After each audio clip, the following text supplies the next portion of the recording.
guys, welcome back.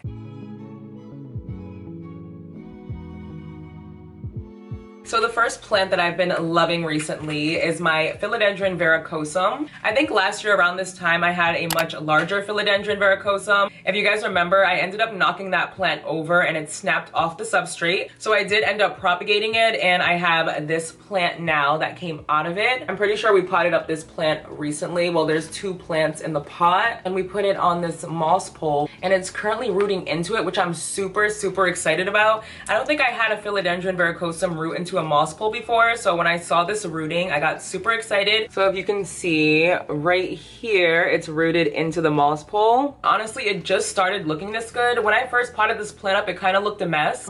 Since it's rooting into the moss pole, I really have high hopes for this. I didn't think I was gonna have a philodendron verrucosum in my collection again because it's one of my hardest plants to keep. No idea why, but this plant and the propagations were in the greenhouse since I don't even know how long, and I finally potted it up. Now I'm back to having a normal looking philodendron verrucosum, so this definitely makes me so happy these days because I haven't seen this in quite a while. The next plant that I've been loving is this Scindapsus trubii moonlight that I put on a moss pole a few months ago. I know it's not much for a plant. It only has about 5 leaves on here and they don't even all look good. But ever since putting this trubii on this pole, the aerial roots have really started to attach to the pole and it just looks so cool. I don't think I have another plant doing this right now. I mean, I have a philodendron Burl Marks Fantasy that's supposed to be doing this, but it's not because it's not in the greenhouse. But this is just super cool to look at. I always check to see how much longer these are getting. I'm excited to see what this plant becomes. Even though it is a one viner, I'm not too worried about it because of the aerial roots like I mentioned. Like, how easy is this gonna be to propagate? Super excited. I can't wait till it reaches the top of the pole, but this is a very slow growing plant. I'm sure the fact that it's living its life in water isn't really helping it grow that fast, but honestly, anytime I take this plant out of water, it doesn't grow at all. It actually dies. So I'm really not sure what to do, but I do like how it looks right now. I do keep this in my greenhouse and I try to spray the pole as much as possible because I don't have the humidifier on all the time in my greenhouse. So I really can't say that this pole stays wet all the time, but it stays wet a majority of the time, and I really try to keep an eye on this because this is super cool. Next, I have this little plant that we potted up a while ago. It's a mix of Hoya pubicalis and Hoya crimson princess. This little plant is growing so beautifully. I remember when we potted it up into this little yellow pot, it just had a few leaves, and I really wasn't too confident that the crimson princess was gonna grow because I don't know why, but every time I take a propagation from my mother plant of my crimson princess, it doesn't do that well. So I wasn't too confident that this was gonna do well, but it has. And look at how pretty this pink leaf is. I have like a really splashy Hoya pubicalis leaf here. I literally can't get over this plant. I just moved it into a macrame in a window because I really want this plant to bloom. Imagine a mix of Hoya pubicalis and Hoya crimson princess blooms.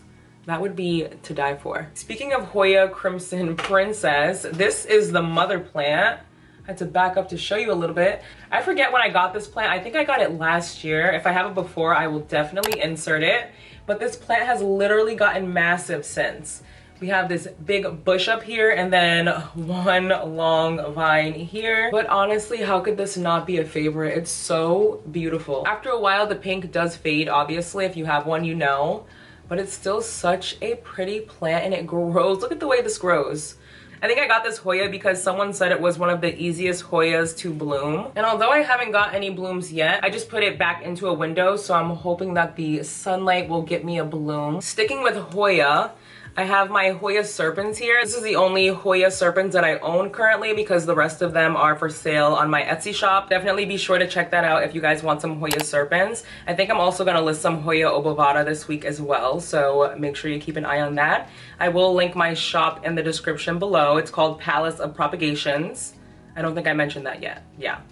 Palace of Propagations. I love a good Hoya serpents, but if you guys remember the video of me potting up the propagations, like, never again.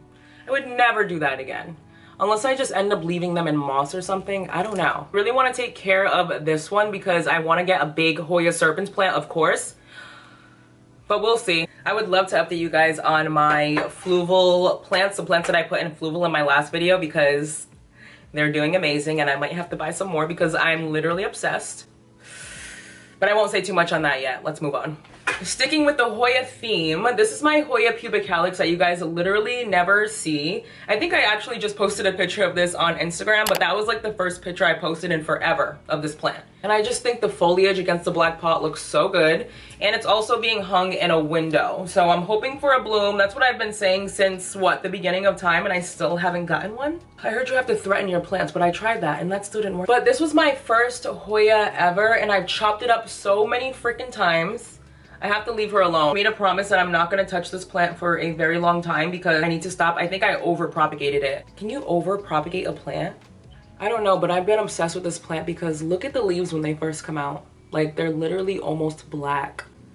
Super freaking cool. I love a good Hoya pubic calyx. There's quite a bit of splash on this plant, but I did move it to the window so it can get a little bit more splashy. I feel like if I don't have this plant in a macrame in a window, it doesn't grow at all. So that's where it does best, and that's where I plan to keep it. But I thought I would show you because the Hoya pubic calyx, she's starting to pop off a little bit. Just a little bit. Okay, then lastly is a plant that we transferred to those see-through self-watering pots. My Scindapsus. I really think I'm obsessed with this plant though because I've never had a Scindapsus grow properly in a substrate. You guys know all my Scindapsus are in water. I think I only have one in water right now. And then the rest I potted out. And then the rest I potted up into these clear pots. They probably look a lot cleaner because over the weekend I did take all of these pots and wash out the insides and just give them a little refresh, which wasn't hard at all. I remember somebody said they wouldn't buy them because of the algae. That's not the issue. The issue is this little opening right here. On my bigger plant, I saw fungus gnats inside of the pot. So I put tape, you guys probably can't see, but I put tape to close these. And I just pour water on the substrate anyway because it's leca and pond, so it kind of needs to be wet every few days or so. Or re-wet. But yes, my Scindapsus, I'm not really sure which one this one is. You guys tell me all the time. I'm never gonna remember. There's too many, you know? The reason why you guys see these green leaves is because that is golden pothos. I didn't trust myself potting these up without golden pothos. If I'm being honest, this is some of the most beautiful foliage I've seen.